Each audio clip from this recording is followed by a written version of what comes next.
Hello students, welcome to my YouTube channel Shreshth classes. हमारा एक chapter अभी एंड अप हुआ है। चैप्टर का नाम है बिजनेस एनवायरनमेंट। उसकी केस स्टडी हमें गो थ्रू करनी है। कुछ केस स्टडीज आज हम डिस्कस करते हैं और उसके बाद आपको बता दिया the day after tomorrow you will be having a test of this chapter. चलो करते हैं। Question number 7 page number 80। शुरू की केस स्टडीज में आपको गो थ्रू करा चुका था, फिर भी अगर आपके कोई डाउट्स होंगे आप उसको कल डिस्कस कर लेंगे। ठीक है।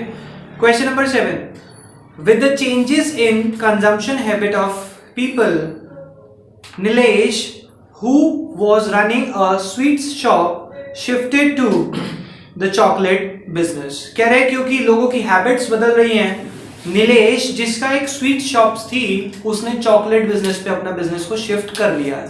रिक्वायरमेंट पढ़ते हैं क्या है, क्वेश्चन में पूछा है हमारे से। Identify and explain the dimensions of business environment discussed in the above case। कह रहे ऊपर वाले केस में कौन कौन सी डायमेंशंस यानी कि components of business environment, 5 components है ना, वो पांचों के पांचों दिमाग में याद रखना। उसमें से कोई आपको 1 या 2 या 3 मिलेंगे क्योंकि डायमेंशंस लिखा है, सिर्फ डायमेंशन नहीं लिखा। क्लियर? पढ़ते हैं क्या लिखा है। On the eve of Diwali he offered chocolates in an attractive packages at a reasonable price. He anticipated huge demand and created a website chocolate.com for taking orders online। कह रहे हैं उसने ऑनलाइन चॉकलेट एक वेबसाइट बना ली, chocolate.com। इसका मतलब कौन सा एनवायरनमेंट आगे बेटा? उससे ऊपर वाली लाइन जो हमने पहले पढ़ी थी वहां पे भी एक एनवायरनमेंट था, सोशल। देखो उसने क्या किया था, कंज्यूमर की हैबिट्स को ध्यान में रखते हुए, ट्रेंड्स को ध्यान में रखते हुए अपना बिजनेस चेंज किया था। जब आप कंज्यूमर के ट्रेडिशंस को फॉलो करें कि कस्टमर क्या पसंद कर रहा है, तो वहां पे आप सोसाइटी के बारे में सोच रहे हैं। That was the social environment. आगे पढ़ते हैं। हमने टेक्नोलॉजी तक पढ़ लिया था। He got lot of orders online and earning huge profit by selling the chocolate। यहाँ पे इकोनॉमिक एनवायरनमेंट नहीं है क्योंकि उसने कहा ह्यूज प्रॉफिट्स अर्न कर रहा है। क्या बताया कि इससे हमारे इकोनॉमी की जीडीपी या लोगों की नेशनल इनकम बढ़ रही है?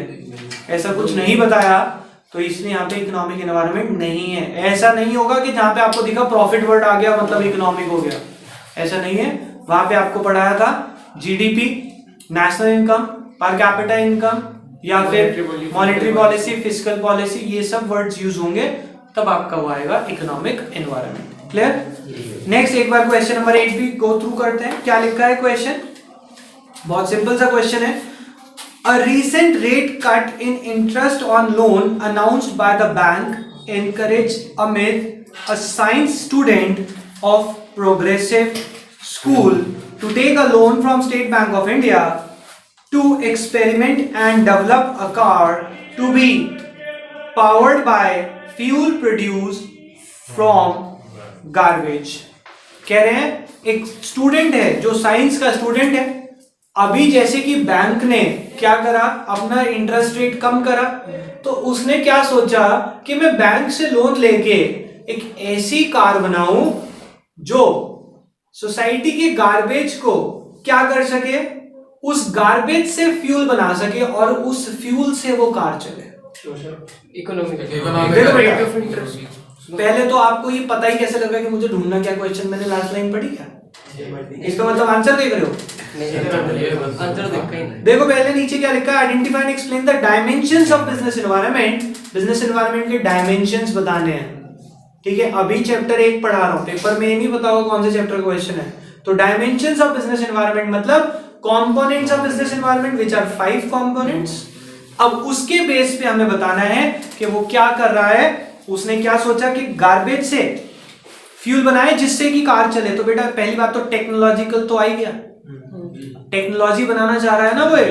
आगे पढ़ते हैं। He developed such a car and exhibit in science fair organized by Doctorate of Education. He was awarded the first prize for his invention। उसे अपनी इन्वेंशन के लिए एक अच्छा रिकॉग्निशन मिला।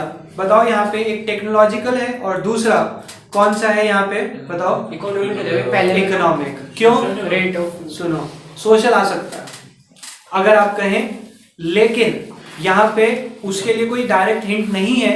इकोनॉमिक का डायरेक्ट हिंट है, कैसे कि बैंक ने अपने रेट ऑफ इंटरेस्ट कम करे।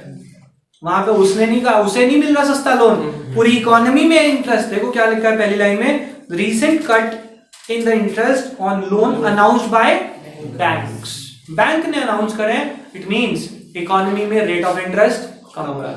वहां पे लिखा है, अगर आप एस्पेक्ट्स पढ़े पॉइंट में, rate of interest, BOP, BOT, इस तरह की बातें अगर आती हैं, that is all economic environment. Aditya problem इसलिए आ रही है बेटा, बहुत टाइम पहले पढ़ा था, उसको आज रिवाइज करें, पॉइंट्स याद आएंगे। नेक्स्ट क्वेश्चन 10th पढ़ते हैं, सीबीएसई के सैंपल पेपर का क्वेश्चन है। Question number 10, after completing his MBA from USA, mister Ajay come to India to start a new business under the banner Ecom Creation Limited. वो कहां से आए हैं पर्सन? मिस्टर अजय एमबीए करके आए हैं अपनी यूएसए से, और वो अपना बिजनेस स्टार्ट कर रहे हैं। एक बैनर, ऑलरेडी बैनर है, उसका नाम है ईकॉम क्रिएशन लिमिटेड। लास्ट में पढ़ते हैं, क्वेश्चन में पूछा क्या है, identify and quote the lines from the above para which highlights the significance of understanding the business environment. Significance यानी कि इंपॉर्टेंस। सिग्निफिकेंस का मतलब क्या होता है? इंपॉर्टेंस ऑफ बिजनेस एनवायरनमेंट ढूंढ के बतानी है बेटा। इंपॉर्टेंस कितनी थी? 7। फीचर्स हैं 6, मेरिट्स हैं, enables the firm to identify opportunity और threats, फिर tapping and assembling, फिर उसके बाद help to adjust and adopt with changes, assist in planning and policy making और improvement in। तो उसके बेस पे हमें बतानी है कौन कौन सी इंपॉर्टेंस ऊपर बताई हुई है। इंपॉर्टेंस बतानी है या इंपॉर्टेंस एक ही बतानी है? Highlighting the significance of business environment. Significance यानी कि एक ही। पढ़ते हैं क्या लिखा है क्वेश्चन में, after completing MBA from USA. देखो बेटा एक चीज, अब यहां पे आपने कहा एक बतानी है, मैंने कहा एक बतानी। सिग्निफिकेंसेस वर्ड होता है या नहीं होता? सिग्निफिकेंस वर्ड के आगे एस लग सकता है? क्यों नहीं लग सकता? कभी पढ़ा है सिग्निफिकेंसेस, इंपॉर्टेंसेस? अब यहां पे कैसे आइडेंटिफाई करना है मैं आपको बताता हूं। Go for marks. अगर ये 2 to 3 मार्क्स का है तो 1 हेडिंग हो सकती है। अगर ये 4 मार्क्स का है, कम से कम 2 हेडिंग होंगी। थोड़ा उससे भी जज कर लेना, हर चीज को प्रैक्टिकली सोच लेना, क्योंकि इसके लिए ये प्लूरल वर्ड ही है, ये सिंगुलर नहीं है सिग्निफिकेंस। ठीक है,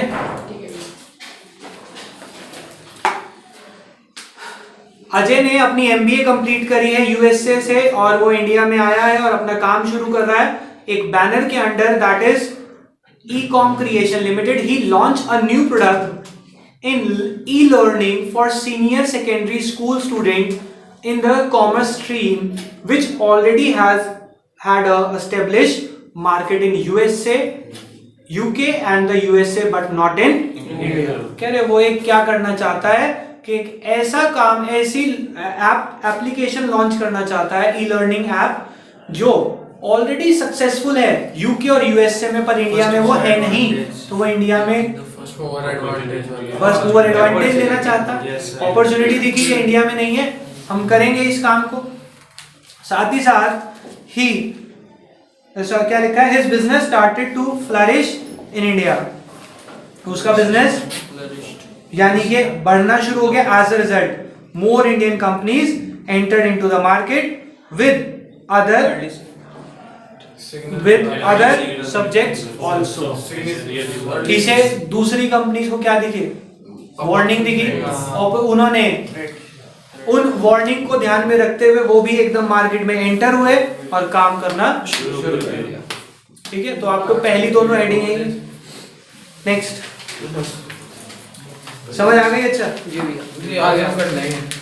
चलो बेटा एक चीज, अब आपका एक होमवर्क है बेटा, सब बच्चे जो ऑनलाइन भी अगर कर रहे हैं, इस चैप्टर की जितनी भी केस स्टडी है एक बार गो थ्रू कर लें, अगर कोई डाउट है तो आप कल मेरे से डाउट्स ले लें, हम बाकी इसका टेस्ट देंगे सैटरडे को। Be prepared with it. अभी के लिए बाय बाय।